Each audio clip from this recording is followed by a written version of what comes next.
السلام عليكم ورحمة الله وبركاته. بسم الله الرحمن الرحيم. الحمد لله رب العالمين، والصلاة والسلام على رسول الله وعلى آله وصحبه أجمعين. متو سلاسة حديثوج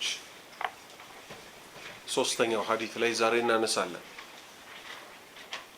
وعن عمر بن الخطاب رضي الله عنه أن النبي صلى الله عليه وسلم سئل عن الإيمان قال أن تعبد الله كأنك تراه فإن لم تكن تراه فإنه يراك. أخرجه مسلم.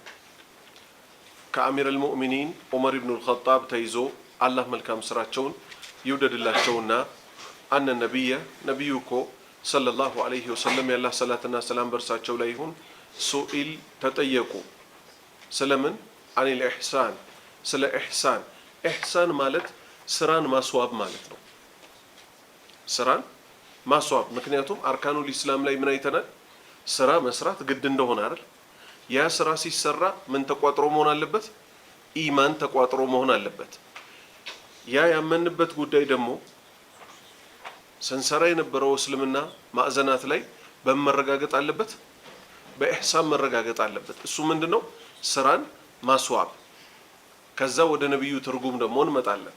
ስራን ማስዋብ የሚለው ጥቅል ትርጉሙ ነውና ማለት ነው። ሱኢለ عن الإحسان ስለ ኢህሳን እኮ ነብዩ ተጠየቁ። ቃል እንዲህ አሉ أن تعبد الله አላህ ልትገዛው ነው كأنك تراه ቁርጥ እንደምታየው አድርገህ። ምን ማለት ነው ይሄ? አላህ እዚህ ምድር ላይ ይታያል? አይታይም። ቀብርን አይተናል? አላየንም።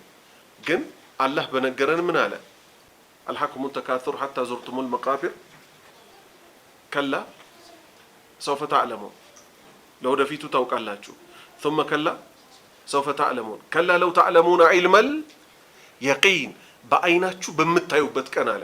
ያኔ ግን ማረጋገጡ ይጠቅማል አይጠቅምም? ዛሬ ነው አይደለ? ልክ እዚህም ጋር كأن تعبد الله الله ልትገዛው كأنك تراه ማለት ልክ እንደምታየው ምክንያቱም ካየኸው ምን ይሆናል? አምልኮ ለጥቀጥ ይሆናል አይደል? ሳታይ እንደምታይ አርገህ መገዛት ማለት ነው። እዚህ ደረጃ ደርሰሃል ማለት አንተ በቃ አፍደሉል ኢማን የኢማን የመጨረሻውን ቁንጮ ደርሰሃል። ሱረቱ ዩሱፍን የቤት ስራ ሰጣችኋለሁ። ሙሉውን ስታነቡት 5 ቦታ ላይ ዩሱፍን አስመልክቶ አላህ ምን ይላል? አማኝ ነበር፣ ሙስሊም ነበር ምናምን አይደለም የሚለው ሙህሲን ብሎ ይጠራቸዋል። ቼክ አድርጉት። አንድ ሱራ ላይ አንድን ግለሰብ ማንን? ዩሱፍ አለይሂ ሰላምን ታላቁ ነብይ 5 ጊዜ ሙህሲን ብለዋቸዋል። ቼክ አድርጉት። አያዎቹን ጽፋችሁ ታመጣላችሁ የሚቀጥለው ስንገናኝ። ምን ስለሆነ? በጣም ትልቅ የኢማን ደረጃ ስለሆነ كأنك تراه أن تعبد الله الله ልትገዛው ነው كأنك تراه ቁርጥ እንደምታየው አድርገህ فإن لم تكن تراه አንተ ልታየው ባትችል ግን እዚህ ምድር ላይ ልታየው አትችልምና ኢማን ደረጃህም እዛ ደረጃ ባይደርስ فإنه يراك እሱ ግን ያይሃል። እንደሚያይህ አውቀህ ደግሞ ምን ሆን? ተገዛው፣ አምልከው። ስለዚህ ኢህሳን ራሱ ለስንት ተከፈለች? ኢህሳን ለስንት ተከፈለች? ለሁለት ተከፈለች። መቃሙል ኢማን አዕዘሙ መቃሙል ኢማን ታላቋ የኢማን ደረጃ ምን ሆና ተገኘች? አላህን ቁርጥ በአይን እንደሚያዩት ሆኖ መገዛት። እዛ ደረጃ ያልደረሰ ሰው እሱ እንደሚያየው ግን ማወቅ፣ ይሄን ማንም ሊጠራጠር አይገባው። ይሄ ራሱ በጣም ጠቃሚ ነው። እሱ ያየኛል ማለት፣ እሱ ይሰማብኛል ማለት።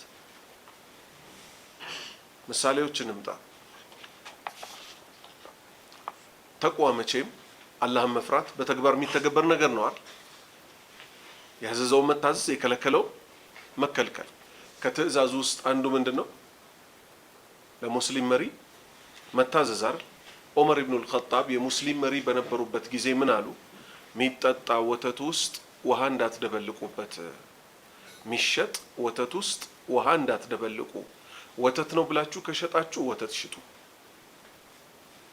ወተት ብላችሁ ግን ውሃ የተደበለቀ ነገር አትሽጡ አለ። ትክክለኛ ህግ ነው አይደለም? ምን ስላለበት? ማጭበርበር ስላለበት ነው አይደል አቁሙ ያለው። አንድ እናት ልጇን ቤቷ ውስጥ ወተት ታሳልባለች። ዑመር የንግስና ቦታው ላይ ብቻ ቁጭ የሚል ሰው አልነበረም። ረዲየላሁ ዐንሁ ምን ያደርግ ነበር? ማታ ማታ በተለይ ማህበረሰቡን እየዞረ ይጎበኝ ነበር። እቺ እናት ልጇን ወተት ታሳልብና ልጄ ሆይ ወተቱ ውስጥ ውሃ ደብልቂበት ትላታለች። ልጅ ምን ትላለች? አሚረል ሙእሚኒን ዑመር ኢብኑል ኸጣብ ከልክሏል፣ የአማኞች መሪ ዑመር ከልክሏል ትላታለች። እናት ምን ትላለች? ዑመር አያየንም ትላለች። ልጅ ምን አለች? የዑመር ጌታ ያየናል አለች። እሷ ምን ደረጃ ደረሰች? ኢማኗ ኢሕሳን የተባለው ደረጃ አምልኮን ማስዋብ ደረጃ ስለደረሰች ዑመር ኢብኑል ኸጣብ ምን አደረገ? እዚህ ቤት ውስጥ ያለችዋን ልጅ እጭ ብሎ ለትዳር ማለት ነው የገዛ ልጁን ላከው። ወመን የተቂላህ የጅዐል ለሁ መኽረጃ ፊ ዳረይን፣ በሁለቱም አገር ላይ በዱንያም ይሁን በሚቀጥለው ዓለም አላህን የፈሩ ሰዎች አላህ ምን ያደርጋቸዋል? ከሚፈሩት ጭንቀት ሁሉ ይገላግላቸዋል። እቺ ሴት አሁን ቤቷ ድረስ ባል የመጣላት የተመረጠችው ከውጭ በኩል እኮ ዑመር እንዳላውቃ ምናምን አይደለም እኮ። እንዲያውም ያለችው ዑመር ከልክሏል ካለች በኋላ እናትየዋ ዑመር አያየንም ስትላት የዑመር ጌታ ያየናል እንጂ ያለችው ዑመር ከቤታችን አጥር ጀርባ ሊኖር ይችላል እኮ አላለችው። ምክንያቱም ሰውን ለምሳሌ ለምኑ ልትፈራው ትችላለህ?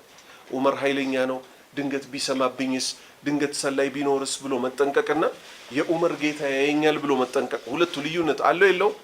አለው። አላህ ግን ምን አደረገ? ከዚህ ከውድ ሰው ከዑመር ኢብኑል ኸጣብ የሱ ልጅ እሷን አገባት። ከሷ የልጅ ልጅ ማን ተወለደ? ዑመር አብዱል አዚዝ የተባለው በሙስሊሞች ኸሊፋ ትልቅ ቦታ የሚሰጠው የታቢኢዮች መሪ ተፈጠረ ማለት ነው። ዛሬ ባለንበት ዘመንም አምልኳችን ይስተካከል ዘንድ ለምሳሌ መንግስት ምን ቢል እያንዳንዳችሁ ስልክ ላይ ምትጭኑትን እኮ ምትጠቀሟቸውን አፕሊኬሽኖች አውቃለሁ እየሰለልኳችሁ ነው ቢል ሰው ምን ያደርጋል? ቪፒኤን ነው የሚጭነው አይደል? ምን ለማድረግ? ያንን አልፎ ሄዶ በውጭ ሀገር ኔትወርክ ገብቶ መጥፎ ነገር ለማየት ማለት ነው። ሀከዛ ለዚህም ሲባል ነው አሁን ባለንበት ጊዜ የሆነ ሱቅ ውስጥ ካሜራ ከሌለ ንብረት ሲዘረፍ ታያላችሁ። የሆነ ሰው በር ላይ ግን ካሜራዎች ከተገጠሙ ሌቦቹ ራሱ በዛው አልፈው ነው የሚሄዱት። ወጣቶች ካፌ የመሳሰለው ቦታ ሲገቡ እንደ ልባቸው እየነጠሩ ምናምን ሴት ሲለቅፉ ምናምን ታያቸውና ለደህንነቶ ሲባል በካሜራ እይታ ስር ነው የምትል አንዲት ብጣሽ ወረቀት፣ ከዛስ የሆነ ኮርነር ላይ ደግሞ የሆነች ጥቁር አምፖል የምትመስል ነገር ከተለጠፈች ላሽላሽ ካሜራ እኮ እያየን ሊሆን ይችላል ይላሉ። ካሜራው በነገራችን ላይ መብራት ከጠፋ ይሰራል? አይሰራም። ካሜራ እንዲህ ካጎነበስክ እዚህ ፊት ለፊትህ ይቀርጻል እንዴ? አይቀርጽም። ቀና ምናምን ካልክ እኮ ነው የሚቀርጸው። እና የመሳሰለው 360 ዲግሪ መቅረጽ አይችልም እና የመሳሰሉትን። ይህ ሁሉ ከመሆኑ ጋር ግን ሰዎች ምን ያደርጋሉ? ካሜራን በጣም ይፈሩታል። መፍራት የሚገባው ማንን ሆኖ ሳለ? አንድ አላሁ ሱብሓነሁ ወተዓላን ብቻና ብቻ ማለት ነው። ስለዚህ ለዚህ ሐዲት ትኩረት እንስጥ። ስለዚህ ሐዲት ቁጥር 1፣ ሐዲት ቁጥር 2፣ ሐዲት ቁጥር 3 የምን አካሎች ናቸው? የዲኑ አካሎች ናቸው። ሐዲቱ ጅብሪል ላይ ምን ሆነው የመጡ? ነቢዩ ሰለላሁ ዐለይሂ ወሰለምን ጅብሪል ምን ሲል ጠየቃቸው? ስለ እስልምና ንገረኝ አላቸው። እሳቸው ስለ 5ቱ የእስልምና ማዕዘናት ነገሩት። ስለ ኢማን ንገረኝ አላቸው። ስለ 6ቱ የኢማን ማዕዘናት ነገሩት። ስለ ኢሕሳን ንገረኝ ብሎ ጠየቃቸው። ስለ አንዱ የኢሕሳን ሙሶሶ ነገሩት። ከዛ በኋላ ልክ እሱ ከሄደ በኋላ ማን? ጅብሪል ከሄደ በኋላ ነቢዩ ምን አሉ? መጥቶ የነበረው እኮ ቅድም ጅብሪል ነው።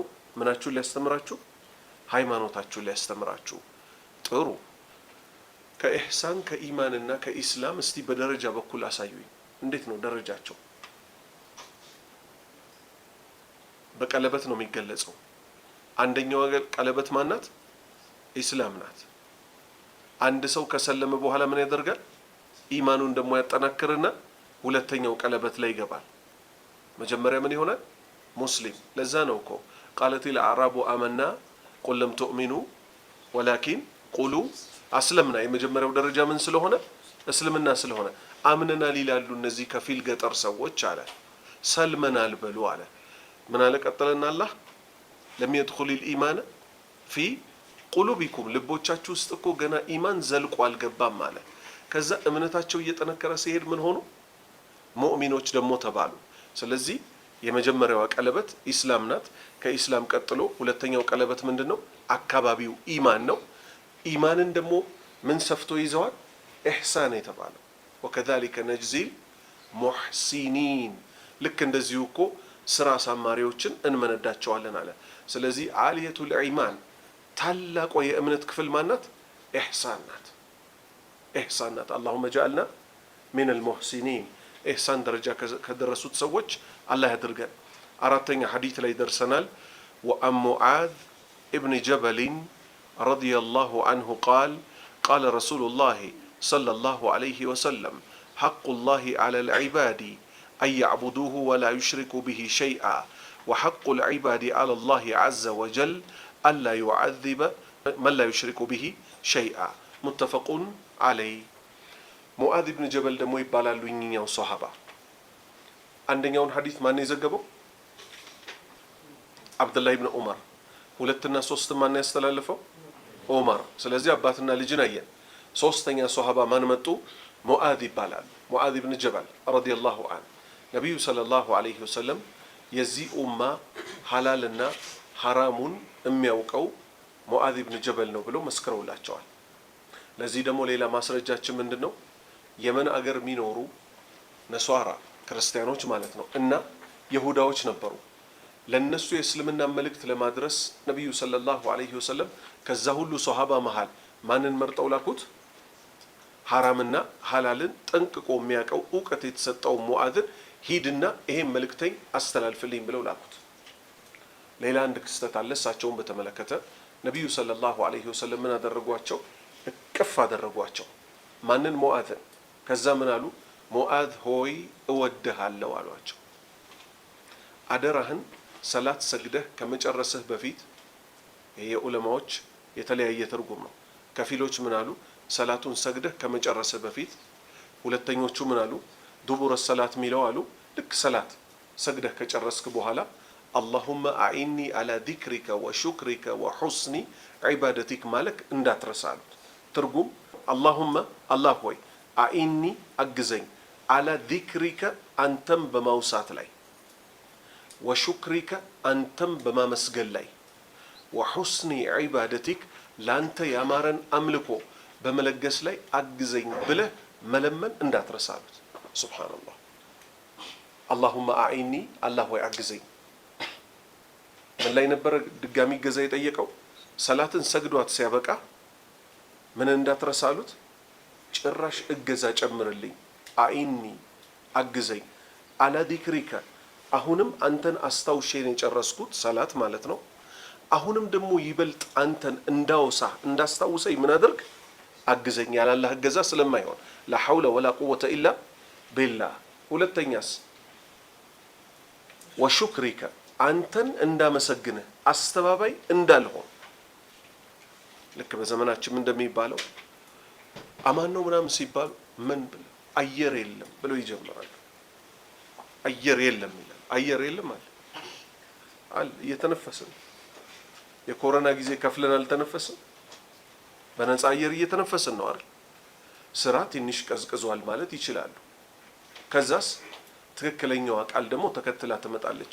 ነቢዩ ሰለላሁ ዐለይሂ ወሰለም ምን አሉ? ነገሮች ቢከብዷችሁም በሉ አሉ አልሐምዱሊላህ አላ ኩሊ ሃል። በሁሉም ሁኔታ ምስጋና ለማን ይገባው? ለአላሁ ስብሓነሁ ወተዓላ። ሶስተኛስ ወሑስኒ ዒባደቲክ ላንተ ያማረን አምልኮ እንድፈጽም አግዘኝ። ስለዚህ ሙዓዝን በተመለከተ አላህ መልካም ስራቸውን ይውደድላቸውና ይሄን ያህል ካልን ቃለ ረሱሉላህ ሰለላሁ ዐለይሂ ወሰለም ሙዓዝ ምን አስተላለፉ? ነቢዩ እኮ እንዲህ አሉ አሉ ሐቁላህ የአላህ መብት አለል ዒባድ በባሪያዎቹ ላይ አያዕቡዱሁ እሱም በብቸኝነት ሊያመልኩት ነው፣ ወላ ዩሽሪኩ ላያጋሩበት ነው፣ ቢሂ በሱ በአላህ ላይ ሸይአን ቅንጣትንም እኮ ላያጋሩበት ነው። ወሐቁል ዒባዲ የባሪያዎች መብት ደግሞ ዐለላሂ በአላህ ላይ ዐዘ አሸናፊ በሆነው ወጀል የላቀ በሆነው ጌታ ላይ እኮ ባሪያዎች ያላቸው መብት ደግሞ አላ ዩዐዚበ አላህ እኮ ላይቀጣ ነው።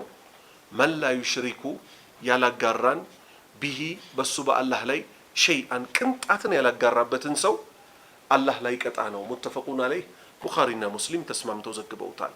አሁን ወደ ማብራሪያው ደግሞ በአላህ ፍቃድ እንገባለን። ማብራሪያው ምንድነው? እንዲህ አይነት ሐዲቶች እንዴት ተላለፉ? ራሱ ሙዓዝ ይህንን ሐዲት ያስተላለፈው ምን ይላል? እውቀትን መደበቅ እንዳይሆንብኝ ብዬ እንጂ ሞት አፋፍ አካባቢ ሆኖ ነው አስተላለፈ የሚባለው ይሄን ሐዲት ዝም ብዬ ነበር አለ። ዝም ያለበትን ምክንያት ሲናገር ልክ እንዲህ አይነት በጣም ገር ሐዲቶችን ሲሰማ ምን አለ ለነቢዩ ሰለላሁ ዐለይሂ ወሰለም በጥያቄ መልክ አፈላ ኡበሽሩ ናስ፣ ይሄ የነገሩኝን ብስራት ለሰዎች ነግሬ አላበስራቸውንምን አለ። ምን ስለሆነ አላህ በባሪያው ላይ ያለው መብት አላህም በብቸኝነት ሊያመልኩት ነው። ባሪያዎች በአላህ ላይ ያላቸው መብት ካላጋሩበት ጀነት ሊገቡ ነው። ስለዚህ ተውሂድ አለ የሚሉ ሰዎች ሰው ቢበድሉ፣ የሰው ገንዘብ ቢሰርቁ፣ መጠጥ ቢጠጡ፣ ዝሙት ቢሰሩ ዝም ብለው ጀነት ሰተት ብለው ይገባሉ ማለት ነው? ማብራሪያ ይፈልጋል። በሌላ ሐዲት እናብራራውና ወደዚሁ እንመለሳለን። ዑመር ኢብኑል ኸጣብ ረዲየላሁ ዐንሁ አባ ሁረይራ ምን ይላል? ነቢዩ ሰለላሁ ዐለይሂ ወሰለም ውዱ ሊያረጉ ወደ ሆነ ሰው ቤት አጥር ውስጥ ገቡ አለ። ከዛ አጣናቸው አለ። ደነገጥኩ አለ። ሲሄድ የሆነ ሰው አጥር ቤት ውስጥ ገብተዋል። በአጥሩ ውስጥ ገባው። ያ ረሱላላህ አንቱ ያላህ መልእክተኛ ሆይ ስላቸው አባ ሁረይራ አሉኝ አለ። አባ ሁረይራ ነህ አሉኝ። አዎ። ይሄን ጫማዬን ይዘህ ሂድ አሉኝ። ውዱ እያደረጉ ነበር አለ። ከዚህ አጥር ጀርባ የምታገኘውን ላኢላሃ ኢለላህ ያለ ሰው በጠቅላላ በጀነት አበስረው አሉኝ አለ። በዛች አጥር ሾልኬ ስወጣ ማንን አገኘሁ አለ? ዑመር ኢብኑል ኸጣብን አገኘሁት አለ። የእሳቸውን ጫማ ይዞ እየሄደ ነቢዩ ሰለላሁ ዐለይሂ ወሰለም ላኢላሃ ኢለላህ ያለን ሰው በጀነት አበስረው ብለዋል። ጀነት አበስሬህ ያለው አለው። ዑመር እጁን አስተካከለና አንዴ በቦክስ ሲለው መሬት ላይ ጣለው። እንግዲህ ጉልበቱን ማሰብ ነው። ዑመር በጣም ደንግጦ ነው እንግዲህ። ከዛ ሂድና ንገራቸው አለው።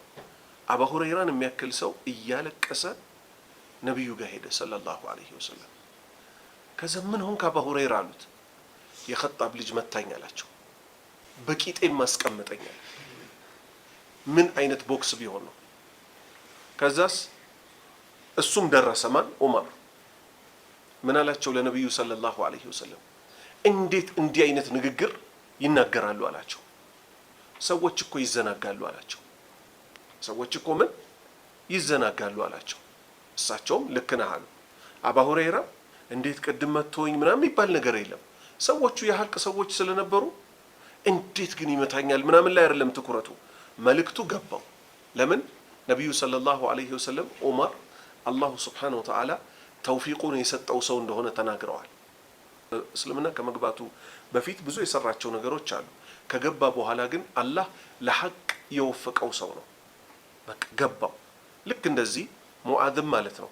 ልክ እቺን ሐዲት ሲሰማ ሰዎችን አላበሰራቸው ምን ጀነት መግቢያው ቀላልና ገር እንደሆነ ሊናገር ነው።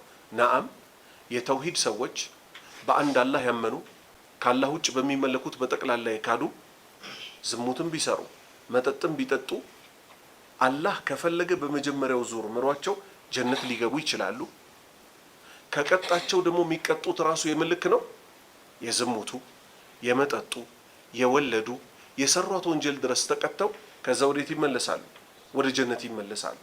ከጀነት ጋር የተያያዙ ሐዲቶችን ዝም ብሎ በልቁ የሰዎችን የእውቀት ደረጃ ሳይመጥኑ ምን ማድረግ መናገር ሰዎችን ያዘናጋቸዋል። ዛሬ ለምናውቀው በአይናችን እያየን ላለነው ልባችንም ቢሰብረውም አንዳንድ ሰዎች ከላይ ስታያቸው የሱና ምልክት ታይባቸዋል። የሰው ብር ግን ጥርቅም አድርገው የሚበሉ ሰዎች አሉ የሉ? አሉ። ምንድነው ምናምን ስትለው ሌላኛው ጓደኛው ደግሞ ይደረብና ወንጀል መሆኑን እኮ ያምንልህና ሽርክ አልሰራ ይልሃል። እና ሽርክ አለመስራት ማለት የሰው ብር መብላትን ያስይዛል? አያስይዝም አይደል? ሱናን መተግበር፣ ጺም ማሳደግ፣ ሱሪ ማሳጠር፣ ሴት ልጅ አልጨብጥም ማለት እሰየው የሚያስብል ደስ የሚያስብል ምን የእምነት ክፍል ተግባር ነው። ይሄ ማለት ግን የሰው ልጆችን ብር የሰው ልጆችን ክብር ልንለካ ተፈቅዶልናል ማለት አይደለም። ገብቷቸዋል አይደለ? ተረድታችኋል? ወንጀል ስንሰራ ሽርክ አልሰራ እያል ወንጀሎችን በጠቅላላ ከሽርክ አንጻር እያየን ዝም ብለን ልናቀልበት አይደለም።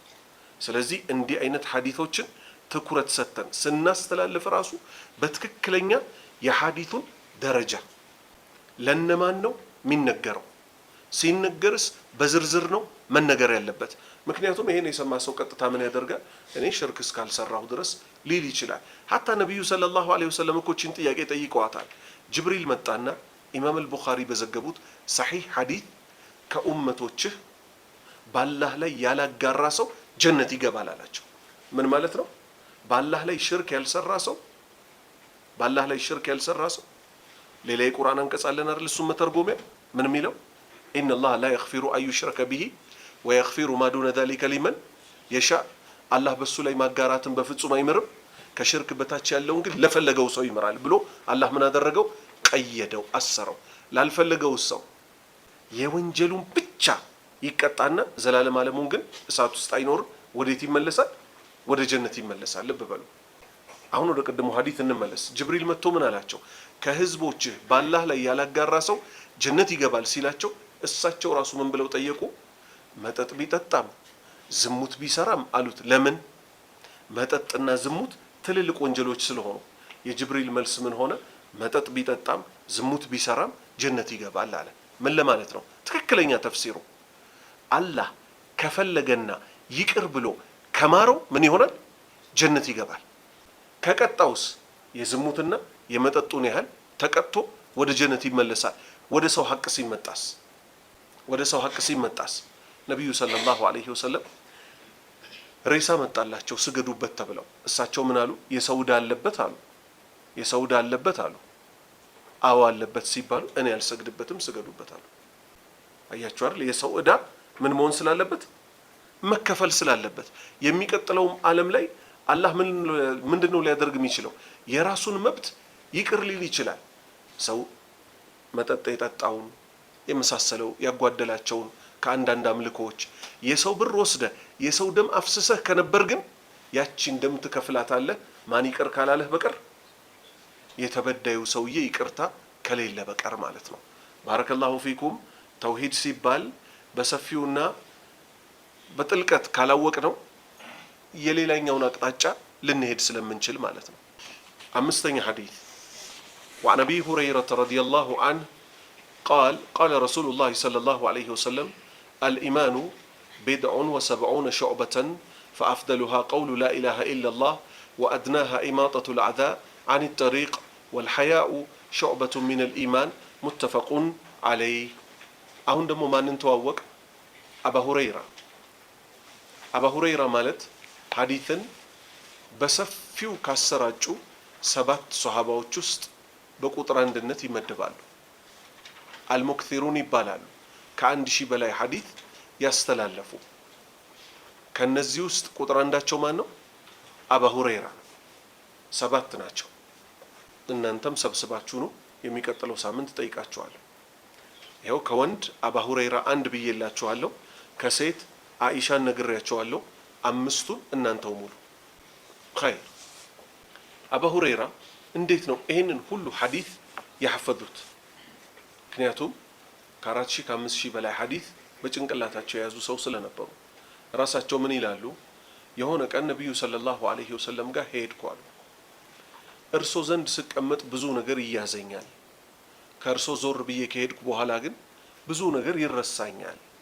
ከዛ ነብዩ ሰለላሁ ዐለይሂ ወሰለም ላያቸው ላይ የለበሱትን ኩታ ጣለው አሉት። ከዛ ዱዓ አደረጉበት በረካ እንዲያገኝ። ዝገን አሉት። ምንም በእጁ ማዕናዊ ነገር ነው። ዝግን አደረገ። ከዛ ቀን በኋላ ምንም ነገር ረስቼ አላቅም አለ። ከዚህ ምን እንይዛለን? የነብዩ ሰለላሁ ዐለይሂ ወሰለም ዱዓ አላህ ከሚቀበላቸው ውስጥ ስለሆኑ ለአባ ሁረይራ የእሳቸው ዱዓ ደረሰው። አላህ ዱዓቸውን ተቀብሎ ለአብደላህ ኢብኑ አባስ ያደረጉለት ዱዓ እንደደረሰው ሁሉ አብደላህ ኢብኑ አባስ በልጅነቱ አይደለ የውዱ ውሃ ይዞላቸው ሄደ ሽንት ቤት ሲወጡ ማን ያመጣልኝ አሉ። እኔ ያላቸው እቅፍ አደረጉና አላሁመ ፈቂሁ ፊዲን ወአሊምሁ ተዕዊል አሉ። አላህ ሆይ ዲንን አስገንዝበው የቁርአንንም ተፍሲር ትርጉም አስረዳው አሉ። የዚህ ኡማ ቁርአን ፈሳሪ ማን ሆኖ ተገኘ? ቁጥር አንዱ አብደላህ ኢብኑ አባስ። ስለዚህ ታላቅ ለታናሹ ወንድም ለወንድሙ ምን ሊደራረግ ይገባዋል? ዱዓ ሊደራረግ ይገባዋል። ኸይር ከአባ ሁረይራ ተይዞ አላህ መልካም ስራቸውን ይውደድላቸውና ቃል እንዲህ አሉ። ቃለ ረሱሉላሂ ሰለላሁ ዐለይሂ ወሰለም የአላህ መልእክተኛ የአላህ ሰላትና ሰላም በእርሳቸው ላይ ይሁን አልኢማኑ እምነት ማለት እኮ አለው ቢድዑን ምትለዋ ቃል ከ3 እስከ 9 ድረስ ያሉትን ቁጥር ትይዛለች። ወሰብዑን 70 ማለት ነው። ስለዚህ አንድ ላይ ሲያያዝ ቢድዑን ወሰብዑን የሚለው ምን ይይዛል? ከ73 እስከ 79 ቅርንጫፍ ድረስ ይይዛል። ቢድዑን ወሰብዑነ ሹዕበተን ከ73 እስከ 79 ቅርንጫፎችን እኮ ኢማን የተባለው ጉዳይ ይይዛል። ፈአፍደሉሃ ከነዚህ ከ73 እስከ 79 ካሉት ቅርንጫፎች ውስጥ እኮ ፈአፍደሉሃ በላጯ ቀውሉ ንግግር እኮ ናት። ላኢላሃ ኢላላህ ካላህ በስተቀር በሐቅ የሚመለክ አምላክ የለም የምትለዋ ንግግር ናት። ስለዚህ ቀውሉ ሚለው ላይ አንድ ቁጥር ብላችሁ ጻፉ። ቀውሉ ሚለው ላይ አንድ ቁጥር ብላችሁ ጻፉ። አያይዝላችኋለሁ። ወአድናሃ ዝቅተኛዋ ደግሞ ኢማጠቱል አዛ ኢማጠቱ ማስወገድ አልአዛ አስቸጋሪ ነገርን አኒ ጠሪቅ ከመንገድ ላይ ኢማጠቱል አዛ የሚለው ላይ አስምሩና 2 ቁጥር ብላችሁ ጻፉ። ኢማጠቱል አዛ 2 ቁጥር ብላችሁ ጻፉ። ወልሐያኡ ሀፍረት ደግሞ እኮ ሹዕበቱን ቅርንጫፍ እኮ ነው። ሚነል ኢማን ከእምነት ቅርንጫፎች ውስጥ እኮ ነው። ሐያ ሚለውን 3 ቁጥር ብላችሁ ጻፉ። ሐያ ሚለውን 3 ቁጥር ብላችሁ ጻፉ። አሁን እናያይዘው። እላይ ምን ብለው ነበር ነቢዩ ሰለላሁ ዐለይሂ ወሰለም ስለ ኢማን ሲጠየቁ? ሱኢለ አኒል ኢማን ስለ እምነት ተጠየቁ። እሳቸው ምን እንዘረዘሯል? አርካኖቹን ዋና ዋና የሚባሉትን ምሰሶዎች በአላህ ማመን፣ በመላኢካዎች ማመን፣ በመጽሐፍቶች ማመን፣ በመልእክተኞች ማመን፣ ሞቶ በመቀስቀስ ማመን፣ በመጨረሻው ቀን ማለት ነው። በኸይርና በሸር ጉዳዮች አላህ እንደወሰናቸው ምን ማድረግ ማመን። እዚህ ጋር ደግሞ ስለምን አወሩ? ስለ ቅርንጫፎቹ በጣም ብዙ ነገር እኮ ነው የያዘው ብለው ጠቅለል አድርገው 3ቱን ትልልቆቹን ጠቀሱ። ቀውሉ ያልነው ምንን ያስይዛል? ንግግርን። ንግግር ከምን ውስጥ ነው? ከኢማን ውስጥ ነው። ላኢላሃ ኢለላህ ማለት መልካም ንግግር መናገር። የተጣሉ ሰዎችም በአፍ ነው አይደል የምናስታርቀው አይደለ? ስለዚህ ኢማን ምንን ይይዛል? ቀውሉን ቢሊሳን በመላስ መናገርን ይይዛል። ሁለተኛ ላይ ኢማጠቱል አዛ የሚለው ላይ አስምራችኋል አይደል? አስቸጋሪ ነገርን ከመንገድ ላይ ምን ማድረግ? ማስወገድ። ይሄ በምንድን ነው የሚሰራው? በእጅ ነው አይደለ? በእጅ በሰውነት ደግሞ ምን ይደረጋል? ይተገበራል። የሙዝ ልጣጭ ለምሳሌ አንድ ሰው ብድግ አድርጎ ከመንገድ ላይ ቢያነሳ፣ በሌላ ሐዲስ መጥቷል። ነቢዩ ሰለላሁ ዐለይሂ ወሰለም ምን አሉ? አንድ ሰው መንገድ ላይ እሾህ ያለውን እንጨት መሀል መንገድ ላይ አገኛሉ። ያንን እሾህ ያለው እንጨት ሰዎችን ያስቸግራል ብሎ ገለል አደረገው። አላህ አመሰገነው አሉ። ስለዚህ እንዲህ አይነት አስቸጋሪ ነገሮችን ማንሳት ከምን ውስጥ ነው? ከእምነት ክፍል ውስጥ ነው። ሁለት አየን። ስለዚህ በሰውነት ይተገበራል ማለት ነው። በምላስ ይነገራል። ሶስተኛስ ሐያ ሀፍረት ያልነው ምን ነው የሚያስይዘው? የውስጥ ስራ ነው። አያስታውቅ። በሰዎች ፊት ለምሳሌ አንድ ሰው የሆነች ሴት ስታልፍ እንደዚህ አንገቱን ደፍቶ ጨዋ ለመምሰል ጣቱን እየበላ ልክ ሰዎች ዞር ሲሉለት ግን የሚያያት ከሆነ በውስጡ አላህን ይፈራል? አይፈራም። ማንን ነው የፈራው? ሰዎችን። ነቢዩ ምን አሉ ሰለላሁ ዐለይሂ ወሰለም? ሐያ ሀፍረት እኮ አላህም ማፈር እኮ ሹዕበቱን ሚነል ኢማን ከእምነት ቅርንጫፎች ውስጥ ነው። ይህም ምሳሌ የሚያጠናክርልንን አንድ ምሳሌ እናንሳ። አላህ ምን አለ? ያዕለሙ ኻኢነተል አዕዩኒ ወማ ቱኽፊ አሱዱር። ያዕለሙ አላህ ያውቃል። ኻኢን ማለት ከዳተኛ፣ አልአዕዩን ከዳተኛን አይን እኮ አላህ ያውቃታል። ወማ ተኽፊ ሱዱር ልብ ደግሞ እዚህ ውስጥ የምትቋጥረውንም እኮ ሸርም ይሁን ኸይር አላህ ያውቅባታል ሚለውን አብደላህ ብን አባስ ሲፈስሩ ምን አሉ? የዚህ ሰውዬ ምሳሌው አሉ ሰዎች ቤት እንግድነት እንደተጠራ ነው አሉ። ሰዎቹ ቤት ውስጥ ያያት ሴት ልጅ አለች። የልጅቷ ቤተሰቦች ሲያዩት አንገቱን ያቀረቅራል አሉ። የልጅቷ ቤተሰቦች ዞር ሲሉለት አይኗን ሰውነቷን ምኗን እያየ ምን እስኪመኝ ድረስ ራቁቷን ሆና ብልግና ሊፈጽም እስኪመኝ ድረስ አሉ። አያችሁ አይደል? ስለዚህ በኢማን መኮትኮት ጥቅሙ ምንድነው? በልቤ ውስጥ ያለውን እኮ አላህ ያቀብኛል። ስለዚህ ንያዬ መስተካከል አለበት።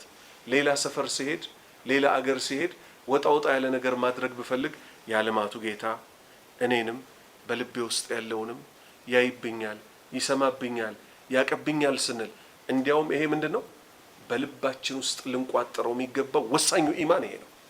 ለዛ ነው ነብዩ ሰለላሁ ዐለይሂ ወሰለም አተቅዋ ሃሁና እያሉ 2 ጊዜ ወይ 3 ጊዜ ወደ ደረታቸው በእጃቸው እንዲየመቱ ምን ያሉት አላህን መፍራት እኮ የእውነቱ ምን ውስጥ ነው? እዚህ ልብ ውስጥ ነው አሉ። ኢማን በልብ ነው ለማለት አይደለም፣ ልብ በሉ። በምላሱ አንድ ሰው ግን እንደ ልቡ እየተንጣጣ አላህን ልንፈራው ይገባል፣ አላህ ካልተፈራ ምናምን ብሎ ሰው አስለቀሶ እሱ ግን በውስጡ ካልፈራው ውስጥና ላዩ ተለያዩበት አልተለያዩበት። ስለዚህ በጣም የሰው ልጅ ትኩረት ሊሰጥ የሚገባው ውስጥና እላዩ እንዳይለያይበት እያለቀሰ በሱጁዱም ላይ በምኑም ላይ ያ ሙቀሊበል ቁሉብ ሰቢት ቀልቢ አላ ዲኒክ፣ ልብን የምትገለባብጠው ጌታ የኔን ልብ እባክህም በአንተ ዲን ላይ አጽናልኝ ብሎ ሊለምን ይገባል። እሺ በዚህ ሐዲስ መሰረት ምን አየን? 3ቱን ትልልቅ የኢማን ክፍሎች አይደል? ምንድናቸው? በቀልብ ይቋጠራል፣ በምላስ ይነገራል፣ በሰውነት ይተገበራል። የዚህ የ3ቱ ደግሞ ፍሬ ያላቸው ፍሬ እነዚህን 3ቱን በአግባቡ የሰራ ሰው ምን በማድረግ አላህን የታዘዘ ሰው ኢማኑ ይጨምራል። 4ኛ ነጥብ የምትይዙት ይሄን ነው። ኢማን የተባለችው ጉዳይ አላህን በመታዘዝ ምን ታደርጋለች? ትጨምራለች። አላህ ምን አለ? ሊየዝዳዱ ኢማን ማዓ ኢማንሂም፣ አላህ እኮ በእምነታቸው ላይ እምነት ሊጨምርላቸው። ስለዚህ መልካም በሰራን ቁጥር አላህ ምን ያደርጋል? ኢማናችንን ይጨምረዋል። የሚያስታውቅ ነገር ነው አይደለም? ይሄ መልካም ነገር ላይ ስንሆን ሸር ያስጠላናል፣ ኸይር ነገሮች ይገሩልናል፣ ደስ ይሉናል፣ ሰላቱ፣ ቤተሰብ መታዘዙ ኢላ አኺሪ። 5ኛ ነጥብ ትሉና ምን ትላላችሁ? አላህን በማመጽ ደግሞ ኢማን ይቀንሳል። ከሰለፎች አንዱ ተጠየቁ፣ ኢማን ይቀንሳልን ሲባሉ አዎ ይቀንሳል። ወርዶ ምን እስኪደርስ ድረስ የጎመን ዘር ፍሬ ያክል እስኪሆን ድረስ ኢማን ይወርዳል። ለዚህ ደግሞ በጣም የሚያጠናክርልን ማስረጃው ምንድነው? ነብዩ ሰለላሁ ዐለይሂ ወሰለም ምን አሉ? እሳት ውስጥ ገብቶ የመጨረሻ የሚወጣው ሰውዬ ከእሳት አሉ አላህ ምን ይላል አሉ? በልብ ውስጥ የጎመን ዘር ፍሬ የምታክል ኢማን ያለውን ሰው ከምን አውጡልኝ ይላል? ከእሳት አውጡልኝ ይላል። ስለዚህ ኢማን አድጋ ከተራራ በላይ ትሆናለች፣ ስትቀንስ ደግሞ ምን ትሆናለች? ወርዳ የጎመን ዘር ፍሬ የምታክል ትሆናለች። ስለዚህ የሰው ልጅ ኢማኑን ሊንከባከብ ይገባል። ሊያሳድጋት እንዳትቀንስበት ደግሞ ዘውትር ሊንከባከባት ሊኮተኩታት ይገባል። ኢማን በምን ይቀንሳል? በወንጀል በገፍላ ራሱ ኢማን ይቀንሳል።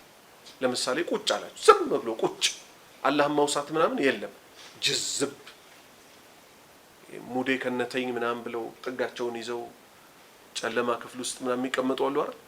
እነዚህ ወንድሞች ይቅማሉ እንዴ? አይቅሙም። ይጠጣሉ እንዴ? አይጠጡ። ያጨሳሉ እንዴ? አያጨሱ። ግን ምን ሆኑ? በቃ ጥጋቸውን ይዘው ሲደበሩ በዛው ኢማን ምን ትሆናለች? እየሟሸሸች ትሄዳለች። ሁሌ ሙስሊም ጌታውን በማመስገን ላይ፣ በመደሰት ላይ፣ ከመልካሞች ጋር በመሆን ላይ፣ መልካም ቦታ በመሆን ላይ ኢማኑ ምን ሊያረጋት ይገባል? ሊያሳድጋት ይገባል። ባረከላሁ ፊኩም። 6ኛ ሐዲስ وعن أبي هريرة رضي الله عنه أن رسول الله صلى الله عليه وسلم قال إن الله لا ينظر إلى صوركم وأموالكم ولكن ينظر إلى قلوبكم وأعمالكم رواه مسلم. አሁንም ከአባ ሁረይራ ተይዞ አላህ መልካም ስራቸውን ይውደድላቸውና أن رسول الله የአላህ መልእክተኛ ሰለላሁ ዐለይሂ ወሰለም የአላህ ሰላትና ሰላም በርሳቸው ላይ ይሁን ቃል እንዲህ አሉ። ኢነላሃ አላህ እኮ አሉ ነቢዩ ላ የንظሩ አይመለከትም። ምንን አይመለከትም? ኢላ ሱወሪኩም ወደ መልኮቻችሁ አይመለከትም። ወአምዋሊኩም ወደ ገንዘቦቻችሁም አይመለከትም። ማብራሪያ ይፈልጋል አይፈልግም? አሁን የተነጋገርነው ነገር ይፈልጋል አይደል? አላህ ሁሉ ነገር ተመልካች ነው አይደለም? ነው። ሐዲቱ ምን መልእክት ለማስተላለፍ ነው? አላህ መልክንም ገንዘብንም አይመለከትም ያለው። አላህ እኮ ስራችሁን በሚቀበልበት ጊዜ ስራ ሰርታችሁ ስትጨርሱ፣ ሰላት ሰግዳችሁ፣ ዘካ ሰጥታችሁ፣ ሀጅ አድርጋችሁ ስትጨርሱ ስራን ሲቀበል እነዚህ ሁለቱ በፍጹም መስፈርቶች አይደሉም። ምንና ምን? መልካችንና ያለን ገንዘብ፣ የቤተሰብ ሀረግ ምናምን ተቀባይነት የለውም። እሱ አይደለም መስፈርቱ። ወላኪን ነገር ግን የንዙሩ አላህ ይመለከታል እኮ ስራችሁን ሲቀበል። ኢላ ቁሉቢኩም ማለት በልቦቻችሁ ውስጥ የቋጠራችሁትን ንያ ይመለከታል። ኢነመል አዕማሉ ቢንያት ወኢነማ ሊኩሊ ምርኢን ማ ነዋ ፈመን ካነት ሂጅረቱሁ ኢለላሂ ወረሱሊህ ፈሂጅረቱሁ ኢለላሂ ወረሱሊህ ፈመን ካነት ሂጅረቱሁ ሊዱንያ ዩሲቡሃ አው ኢምራአቲን የተዘወጁሃ ፈሂጅረቱሁ ኢላ ማ ሀጀረ ኢለይህ የንያ ጉዳይ ነው። አንድ ሰው ስደት ሲወጣ የአላህን ፊት ፈልጎ የነቢዩን ትዕዛዝ ለመታዘዝ ሂጅራ የወጣ ሰው ደሞዙ ሲከፈለው ምን ተብሎ ይጻፍለታል? ይሄ ሰው የአላህን ፊት ፈልጎ ነው ሂጅራ የወጣው። አንድ የነቢዩን ሱና ሰለላሁ ዐለይሂ ወሰለም እሳቸው ያዘዙትን ታዞ እኮ ነው ሂጅራ የወጣው። ሁለት ምንን ተሟላ ማለት ነው? የንዙሩ ኢላ ቁሉቢኩም አላህ ልባችሁ ውስጥ ያለውን ይመለከታል። ማን እሱ? ንያን ወአዕማሊኩም ስራችሁንም ይመለከታል። ምኑን ማለት ነው? የነቢዩን ሱና አፈጻጸሙ። ሰላት ሰገድን መግሪብ ላይ ኢማማችን አሰገደን። ስንት ረክዓ? 3 ረክዓ። ሰላት ላይ ቆመን እንደ ንያችን ደሞዛችን የሚለያይ ሰዎች አለ። እንደ እውቀታችን ስራችን ደሞዙ የሚለያይ ሰዎች አለ። ሰላትን አውቋት መስፈርቶቿን ጠብቆ ጦሃራውን የመሳሰለውን ጠብቆ የሰገዳትና አሰጋገድ ምን እንደሆነ ማያቅ፣ ትርጉሙን ማያቅ፣ ልቡን ያልጣደ ሰው እኩል ይከፈላቸዋል? አይከፈላቸውም። ከፊሉ ደግሞ በቢድዓ ሰገደ፣ ከፊሉ ደግሞ በሱና ሰገደ። ደሞዛቸው አንድ ነው አይደለም። ስለዚህ አላህ ምን ያደርጋል? ኢነላህ ላ የንዙሩ ኢላ ሱወሪኩም ወአዕማሊኩም አሉ ነቢዩ ሰለላሁ ዐለይሂ ወሰለም። አላህ መልክና ገንዘባችሁን አይመለከትም ስራችሁን ሲቀበል። ወላኪን ነገር ግን የንዙሩ ይመለከታል ኢላ ቁሉቢኩም በልቦቻችሁ ውስጥ በቋጠራችሁት ንያ ወአዕማሊኩም በተግባር የምትሰሩት ደግሞ ስራ የነቢዩን ሱና የገጠመ ነው ወይስ አይደለም ብሎ አላህ ያያል።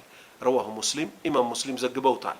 ሰባተኛ ሐዲት عن عبادة رضي الله عنه عن النبي صلى الله عليه وسلم قال من شهد أن لا إله إلا الله وحده لا شريك له وأن محمدا عبده ورسوله وأن عيسى عبد الله ورسوله وكلمته ألقاها إلى مريم وروح منه والجنة حق والنار حق أدخله الله الجنة على ما كان من العمل متفق عليه.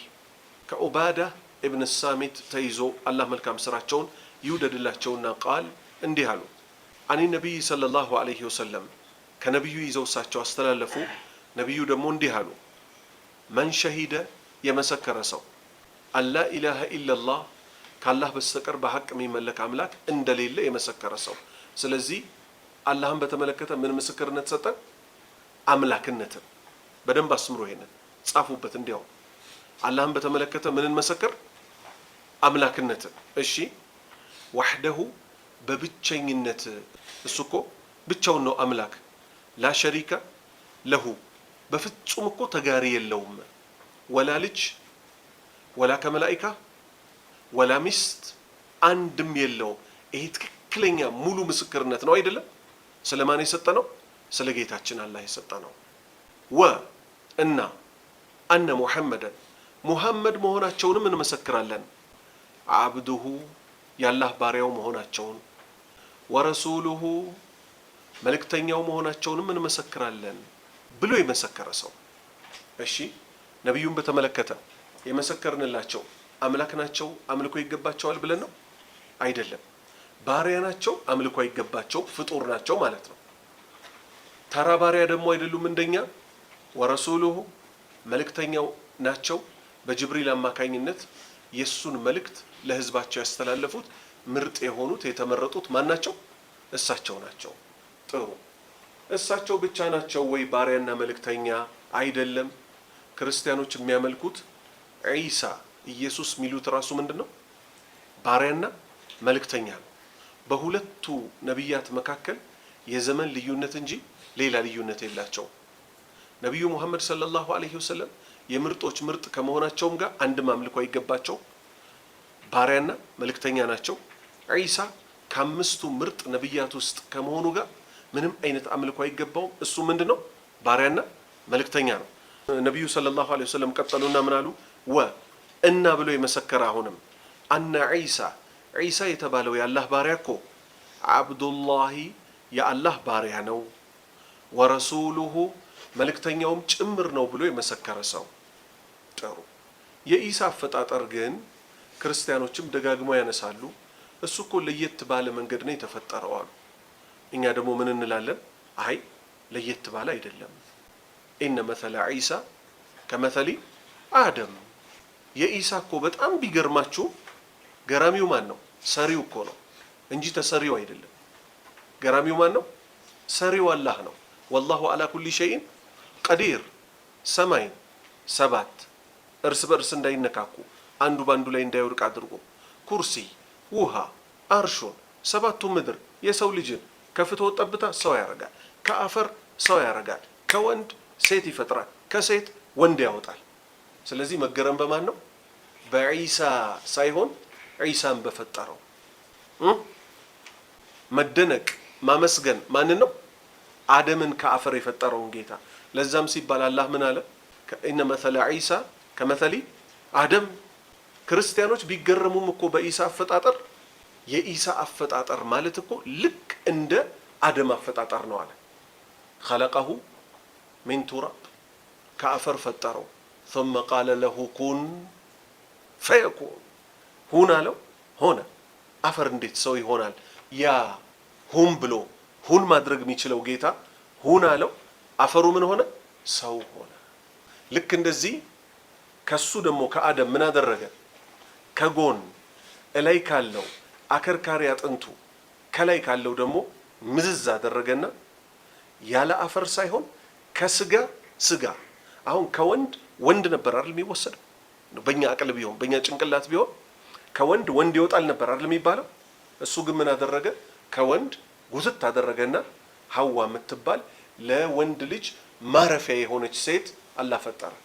ከዛስ የሰው ልጅ በጠቅላላ ደግሞ ሁለቱ አብረው እንዲተኙ አደረገና መሬት ላይ ቢጣል ንፍጥ የሚመስል ነገር ሴት ማህፀን ውስጥ እንዲገባ አረገ። ያንን ደግሞ አስሉን ስታዩት ነጭ ነገር ነው። ነጩን ነገር ወደ ደም ቀየረው ያለምንም ኬሚካል። ወላሁ አላ ኩሊ ሸይን ቀዲር፣ ሁሉን ነገር በማድረግ ላይ ቻይ ነው አላህ።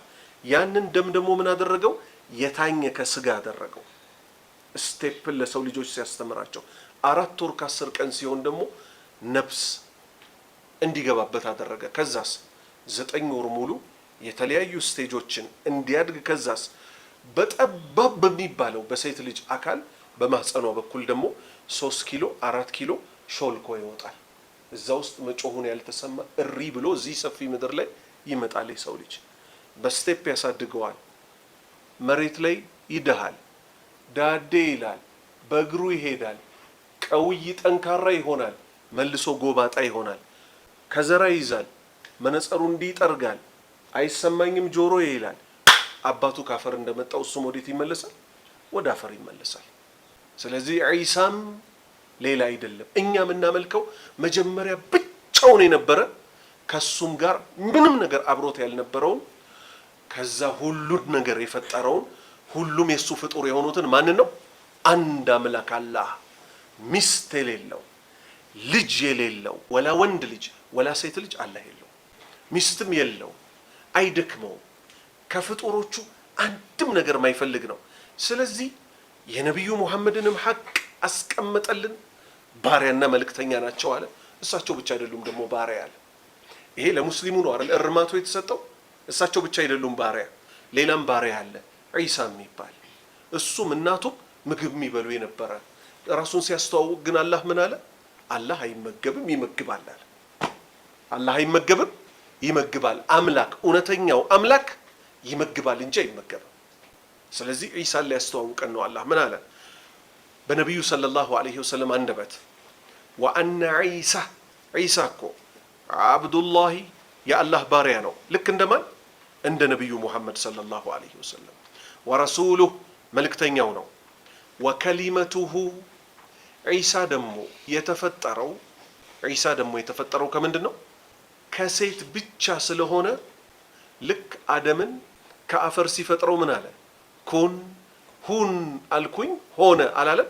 ሁን የምትለው ቃል ናት አይደል ማንን ከአፈር ሰው ያደረገችው? አደምን። ልክ እንደዚህ ዒሳም እኮ እናቱ ጋር ማን ተላከ? ጅብሪል ተላከ። ጅብሪል ተላከና አላህ ምን አለ? የሁን ቃሉን ማህፀኗ ላይ ነፋባት። ስለዚህ ወከሊመቱሁ ንግግር እኮ ነው ማን? ዒሳ። አልቃሃ ኢላ መርየም አላህ በጅብሪል አማካኝነት መርየም ማህፀን ውስጥ የጣለው የሆነው የሁን ቃሉ ነው።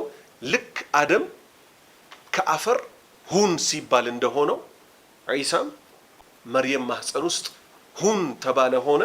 እኛም እናቶቻችን ማህፀን ውስጥ በነበርንበት 4 ወር ከ10 ቀን ላይ ነው ሁን የሚባል ነፍስ ሲዘራብ ምን የሆነው? በሁን ቃሉ ነፍስ አግኝተን እቺ ነፍስም ደግሞ ቀኗ እስኪደርስ ድረስ ምን የሆነችው እየኖረች ያለችው ማለት ነው። ወከሊመቱሁ አልቃሃ ኢላ መርየም ወከሊመቱሁ የአላህ ንግግር እኮ ነው ሁን የሚለው ቃሉ። አልቃሃ የጣላት የሆነች ኢላ መርየም ወደ መርየም ማህፀን የተጣለ። ወሩሑን የዒሳ ነፍስ እኮ ደግሞ ምን አላህ ከፈጠራቸው ነፍሶች ውስጥ እኮ አንዷ ነፍስ ናት፣ ግን የተከበረች ነፍስ ናት። ሃዛ ሊተሽሪፍ ተሽሪፍ ማለት ማላቅ። ለምሳሌ ዓለም ላይ ያሉት መስጂዶች ጠቅላላ ምኖች ናቸው? የእሱ የራሱ ቤቶች ናቸው አይደል? መካ ያለውን ግን ምን ሲል ጠራው? በይቲ የኔ ቤት ሲል ጠራው። ልክ እንደዚህ የነቢዩ ሙሐመድ ሰለላሁ ዐለይሂ ወሰለም ነፍስ ማን ከፈጠራቸው ነፍሶች ውስጥ ነው? አላህ ከፈጠራቸው። የኔ ነፍስና የእሳቸው ነፍስ ግን አንድ ነው አይደል? የእሳቸው ነፍስ ምንድናት? ነፍሱን ሙጠሃራ ያቺ ንጹህ የተከበረች ነፍስ ናት አይደል? ወከዛሊከ ልክ እንደዚህ አላህ ከፈጠራቸው ፍጡሮች ውስጥ ከሰው ልጆች ውስጥ ነቢያቱን አክብሯል። ከ124,000 ነቢያት ውስጥ ደግሞ 5ቱን መርጧቸዋል። ማን ይባላሉ? ዑሉል ዐዝም የቁርጠኝነት ባለቤት ይባላሉ። የመጀመሪያው ኑህ አለይሂ ሰላም፣ ሁለተኛው ኢብራሂም አለይሂ ሰላም፣ ሶስተኛው ሙሳ አለይሂ ሰላም፣ አራተኛ ዒሳ አለይሂ ሰላም፣ አምስተኛ ነቢዩ ሙሐመድ ሰለላሁ ዐለይሂ ወሰለም። ኻይ ወልጀነቱ ሐቅ ጀነት እውነት ናት ብሎ የመሰከረም ሰው የምስክርነት ቃሎች እኮ ናቸው እነዚህ ሁሉ። ጀነት አለች ያለ ሰው ለጀነት ይዘጋጅላታል አይዘጋጅም? ወናሩ ሐቅ እሳትም እኮ እውነት ናት ብሎ የመሰከረ ሰው። እሳት እውነት ናት ያለ ሰው ምን ያደርጋል? እሳትን ደግሞ እንዳይገባባት ይጠነቀቃል። ከራሱም አልፎ ያ አዩሃ አለዚነ አመኑ ቁ አንፉሰኩም ወአህሊኩም ናራ እናንተ ያመናችሁ ሰዎች ሆይ ራሳችሁንም ቤተሰቦቻችሁንም ከእሳት ጠብቁ እንደተባለው። ስለዚህ ወናሩ ሐቅ እሳት እውነት ናት ብሎም የመሰከረ ሰው። ስለዚህ ስንት ምስክርነት አየን እስካሁን? አንደኛ ለአላህ የሚገባው ምን አየን? መን ሸሂደ አላ ኢላሃ ኢለላህ ወሕደሁ ላ ሸሪከ ለህ ከአላህ በስተቀር በሐቅ የሚመለክ አምላክ የለም በብቸኝነት ለሱ ምንም ተጋሪ የለውም ብሎ የመሰከረ አንድ። ወአነ ሙሐመደን አብዱሁ ወረሱሉሁ ሙሐመድ የአላህ ባሪያና መልእክተኛ ናቸው ብሎ የመሰከረ። ወአነ ዒሳ አብዱላሂ ወረሱሉሁ ዒሳም ልክ እንደዚሁ የአላህ ባሪያና መልእክተኛ ነው ብሎ የመሰከረ። ወከሊመቱሁ አልቃሃ ኢላ መርየም ወደ መርየም ማህፀን ውስጥ በሁን ቃሉ ሁን ብሎ የጣለው ነው። ወሩሑን ሚንህ አላህ ከፈጠራቸው ከተከበሩ ነፍሶች ውስጥ ነው ብሎ የመሰከረ። ወልጀነቱ ሐቁን ጀነት እውነት ናት ብሎ የመሰከረ። ወናሩ ሐቁን እሳትም ተዘጋጅታለች እውነት ናት ብሎ የመሰከረ እኮ ሰው አድኸለሁ ላህ አላህ እኮ ያስገባዋል። አልጀና ጀነት ውስጥ ያስገባዋል። አላማ ካነ በነበረበት ሚነል ዐመል ከስራ በኩል ባለበት ሁኔታ ላይ እኮ አላህ ጀነት ያስገባዋል። ምን ማለት ነው? ስራ ለስንት ተከፈለ? አማኞች ለስንት ተከፈሉ? ወንድሞች ለሶስት። ምን አይነት አማኞች? ሱረቱ ፋጢር ላይ ያለላችሁ ወሚንሁም ዛሊሙን ሊነፍሲሂ ሙስሊም ሆኖ ማለት ነው። ወሚንሁም ሙቅተሲድ ወሚንሁም ሳቢቁን ቢልኸይራቲ ቢኢዝኒላህ። እነዚህ ናቸው። እነዚህ ሶስቱም አማኞች ናቸው። ኢማን አለ ውስጣቸው። በስራ ግን ደረጃቸው ተለያየ። የመጀመሪያዎቹ እነማን ሆነው ተገኙ? ዛሊሙን ሊነፍሲሂ አማኝ ሆነው ነፍሳቸውን ይበድላሉ። ምሳሌ ሰላታቸው ምናምን እኮ ይሰግዳሉ፣ ግን መጠጥ ይጠጣሉ። ከእስልምና ጣቢያ አልወጡ። ከእስልምና ጣቢያ የሚያስወጣው ምንድነው? በእምነት መካድ ነው። ወንጀል ከመስራታቸውም ጋር ነፍሳቸውን ከመበደላቸውም ጋር ምን ሆኑ? ሙስሊሞች ሆኑ። ወሚንሁም ሙቅተሲድ። ሁለተኛዎቹ ደግሞ ምን አይነት አማኞች ናቸው? ግዴቶቻቸውን ይወጣሉ፣ ከወንጀል ይርቃሉ። ሶስተኛዎቹስ ሳቢቁን ቢልኸይራት መልካም ነገር አይጠግቡም። ግዴታውን ሰርተው ክልከላን ተከልክለው ጭራሽ ደግሞ ሌሊት እየተነሱ ይሰግዳሉ። ዘካ ከከፈሉ በኋላ ሰደቃ ይሰጣሉ። ሐጅ አንዴ ካረጉ በኋላ 2-3 ይመላለሳሉ። ኡምራ በየጊዜው ጾም የሱና ጾም ይጾማሉ። እነዚህ ምን አይነት ሰዎች ናቸው? ሳቢቅ ቢልኸይራት በመልካም ምን የሚያደርጉ ሚሽቀዳደሙ ናቸው። ወከዛሊከ ልክ እንደዚህ ሰዎችም የሥራ ደረጃቸው ቢለያይም ከላይ የተጠቀሱትን የምስክርነት ጉዳዮች ግን ካስገኙ አድኸለሁላህ አላህ ጀነት ያስገባቸዋል። አላማ ካነ ሚነል አመል ማለት ምን ማለት ነው? ከስራ በኩል ስራቸው ጎደል ያለች ብትሆንም እየተረዳችሁ ነው ወንድሞች? ስራ ቢያንሳቸው ለምሳሌ ዛሊሙን ሊነፍሲሂ ሆነው ነፍሳቸውን በድለው ከነማን እኩል ባይሆኑም ከሳቢቁን ቢልኸይራት እኩል ባይሆኑም በስራ ባሉበት የስራ ደረጃ የሰጡት የምስክርነት ቃል ቀላል አይደለምና ትልልቅ ምስክርነት ሰጥተዋልና ምን ይደረጋሉ? ጀነት ግቡ ይባላሉ። ጥሩ። እስቲ እዚህ ጋር ስታስቡት ይሄ የዒሳ ነሷራዎች አሁን ፈጣሪ ልጅ አለው ልጁም ዒሳ ይባላል ይላሉ አይደል? ምንን ይነካል ይሄ? አንደኛ ልጅ የሚይዘው አንድ አካል ምን ሲሆን ነው? ደካማ ሲሆን አይደል? መተኸዘ አላሁ ሷሒበተን ወላ ወለዳ። አላሁ ስብሓነሁ ወተዓላ ሚስትም ልጅም የለውም። ወላሁ ገኒዩን አኒል ዓለሚን። አላህ ከፍጡራኑ ሁሉ የተብቃቃ ማንንም አይፈልግም። ሁለተኛ ለአላህ ልጅ አለው ካል ነሷራዎች እንደሚሉት ጌትነቱ ይረጋገጣል? ብቸኛ ጌትነቱ ይረጋገጣል? አይረጋገጥም። ለምን? እኛ ሁሉ የእሱ ባሪያዎች ነን። እሱን ልናመልክ ነው አይደል የተፈጠርነው? ልጁ ፍጡር መሆኑን ያምኑላቸዋል። ግን ምን አይነት ፍጡር? ከባርነት የወጣ አላህን ማያመልክ። ምክንያቱም አባት የገዛ ልጁን ባሪያ አድርጎ መያዝ ይችላል? አይችልም። ስለዚህ ዒሳ በነሷራዎች አባባል ምን ይሆናል? አላህ ልጅ አለው ካሉ ሁለተኛ ማለት ነው። ልጁ ምን ይሆናል ማለት ነው? ልጁ ከአላህ ጌትነት ይወጣል። ምን በማድረግ? አላህም ባለመገዛት። እሱም የራሱ ድርሻ ይኖረዋል። ለዛ እኮ ነው አላህ ምን ያለው? ለው ካነ ፊሂማ አሊሀቱን ለፈሰደታ አይደለ? በሰማይና በምድር ከአላህ ሌላ አምላክ በኖረ ኖሮ ሰማይም ምድርም ይበላሻሉ። ወለዓላ ባዕዱሁም አላ ባዕዲን አይደለ? ሁሉም የፈጠሩትን ይዘው ምን ያደርጉ ነበር? ይሄዱ ነበር። ምክንያቱም ድርሻ አላቸው። ነገር ግን ብቸኛው ፈጣሪ ማን ነው? አላህ ነው። ስለዚህ ለአላሁ ስብሓነሁ ወተዓላ ልጅ የለው። የሚገርመው ደግሞ ነሷራዎች ብቻ እኮ አይደሉም ልጅ አለው የሚሉት፣ የሁዳዎችም ልጅ አለው ይላሉ። ማን? እዝራ። ወቃለት ልየሁዱ ዑዘይሩን ኢብኑላህ። ስለዚህ ነሷራዎች እዝራ ያላህ ልጅ ነው አይሉም። ልብ በሉ። የሁዳዎች ዒሳ ያላህ ልጅ ነው አይሉም። የመካ አጋሪያን ደግሞ መጡና ምን አሉ? መላኢካዎች ያላህ ልጆች ናቸው ደግሞ አሉ። ምን አይነት ሲባሉ? ሴት ልጆች አሉ። ስለዚህ ወጥመዳቸውን ራሱ እዩት። እሱ ግን ራሱን ሲያስተዋውቅ ምን ብሎ አስተዋወቀ? ቁል ሁወ አላሁ አሐድ፣ በል አላህ አንድ ነው። አላሁ ሰመድ፣ አላህ የፍጡራኑ ሁሉ መጠጊያ ነው።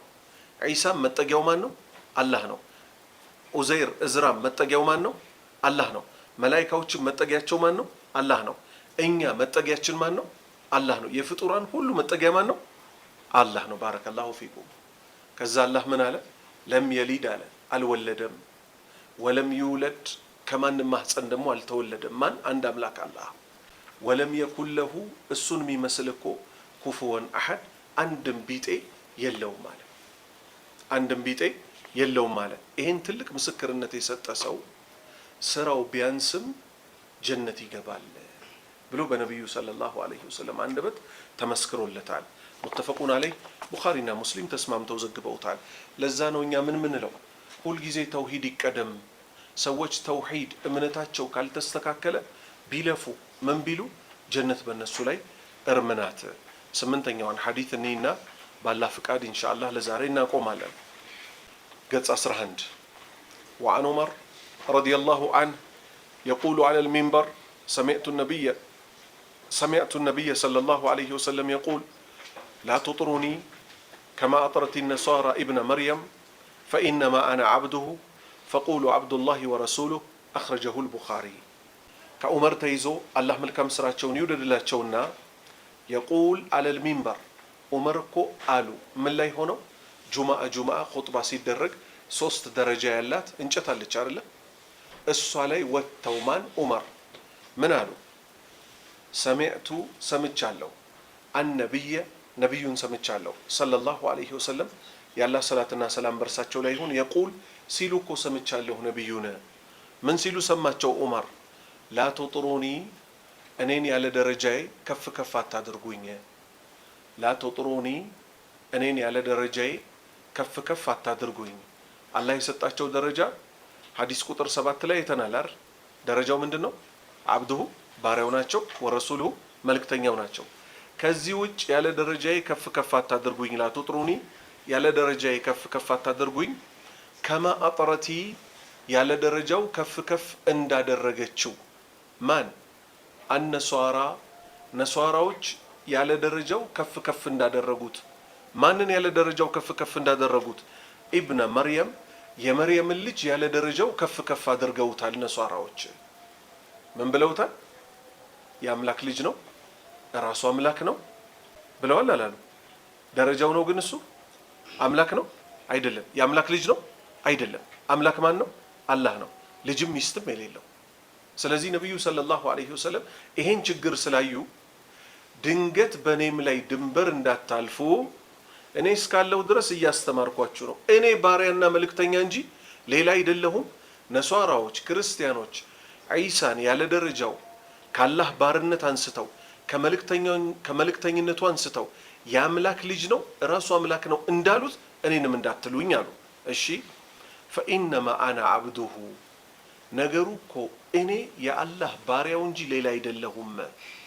ፈቁሉ እኔን በተመለከተ በሉ አብዱላሂ የአላህ ባሪያ ነው፣ ወረሱሉሁ መልእክተኛው ነው ብቻ በሉ እንጂ ሌላ ነገር እንዳትሉ። እሺ አኽረጀሁል ቡኻሪ ቡኻሪ ዘግበውታል።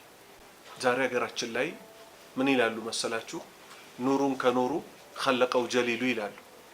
ልክ ነሷራዎች ዒሳ የአላህ ልጅ ነው እንደሚሉት ሙስሊም ነን ብለው ጥምጣም ጠምጥመው ጭራሽ እንዲያውም ይሄ ነው ነባሩ እስልምና ብለው ክህደቱም ማለት ነው። ኑሩን ከኑሩ ኸለቀው ጀሊሉ ከእስልምና ያስወጣል። ዒሳን ክርስቲያኖች ልዩ አፈጣጠር ነው ያለው ስለሚሉ ነው አይደለ? ምን የሚሉት? ያለ ወንድ የተገኘው የአምላክ ልጅ የሆነው ይላሉ አይሉ? ነቢዩ ሙሐመድ ከወንድና ከሴት ነው አይደል የተገኙት? የአደም ልጅ ናቸው አይደሉ? አደም ከምን ተፈጠረ? ከአፈር። ባሪያ ናቸው አይደሉ? ናቸው። መልእክተኛ ናቸው አይደሉ? ናቸው። ራሳቸው ነቢዩ ምን አሉ ሰለላሁ ዐለይሂ ወሰለም? መላኢካዎችን አላህ ከብርሃን ፈጠራቸው አሉ። ጂኖችን ከነበልባል እሳት ፈጠራቸው አሉ።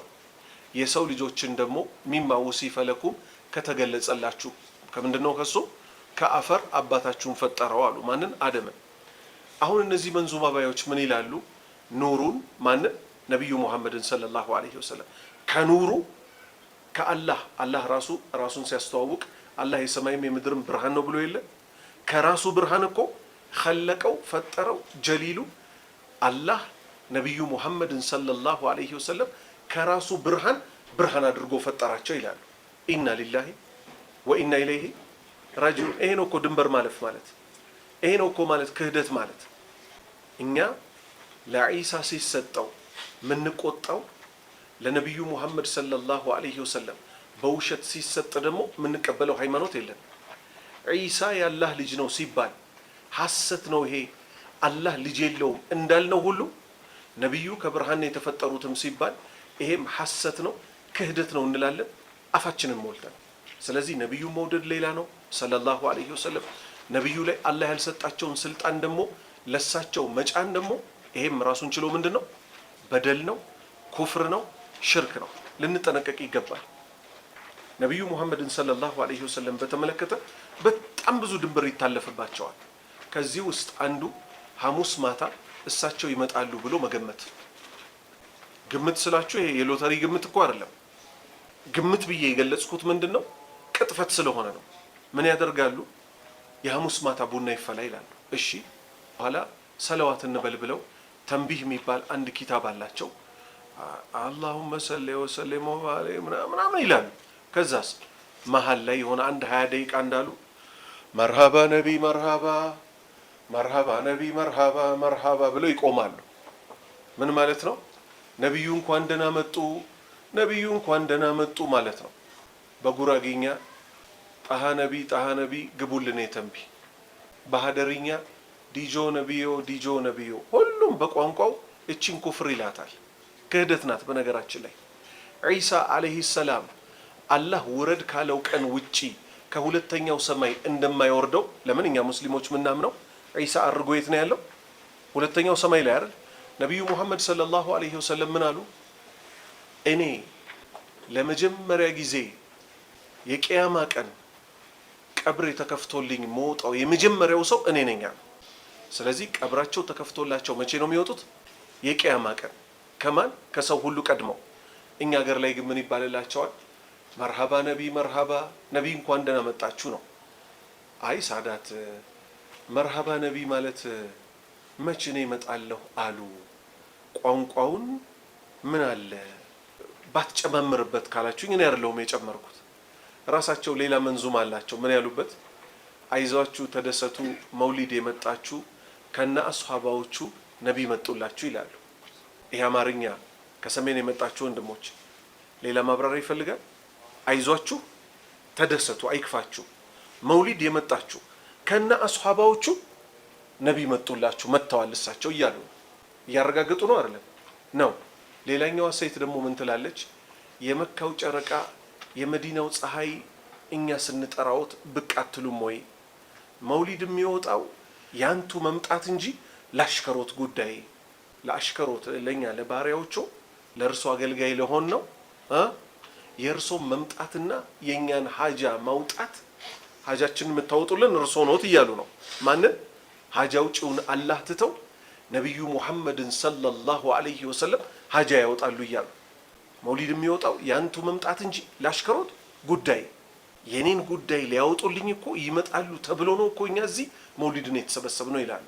ስለዚህ ከነብዩ ሙሐመድ ሰለላሁ ዐለይሂ ወሰለም ጋር ያሉን ግንኙነቶች እንደ ሙስሊም ኡማ ድጋሚ በኪታብና በሱና ሊቃኙ ይገባቸዋል። እሳቸው ያልሆኑትን ሆነዋል ማለት ማያደርጉትን ያደርጋሉ ማለት ይሄ ሁሉ ቅጥፈት ነው። እንድንወዳቸው ታዘናል፣ ሱናቸው እንድንከተል ታዘናል። እሳቸው ያላዘዙትን ግን እንድናደርግ በፍጹም አልታዘዝንም። ያላዘዙንን እንድንሰራ በፍጹም አልታዘዝንም። ባረከላሁ ፊኩም። ኢንሻአላሁ ተዓላ ከዘጠነኛው ሐዲስ እናነሳለን። ሱብሃነከ አላሁመ ወቢሐምዲክ አሽሀዱ አን ላ ኢላሃ ኢላ አንተ አስተግፊሩከ ወአቱቡ ኢለይክ።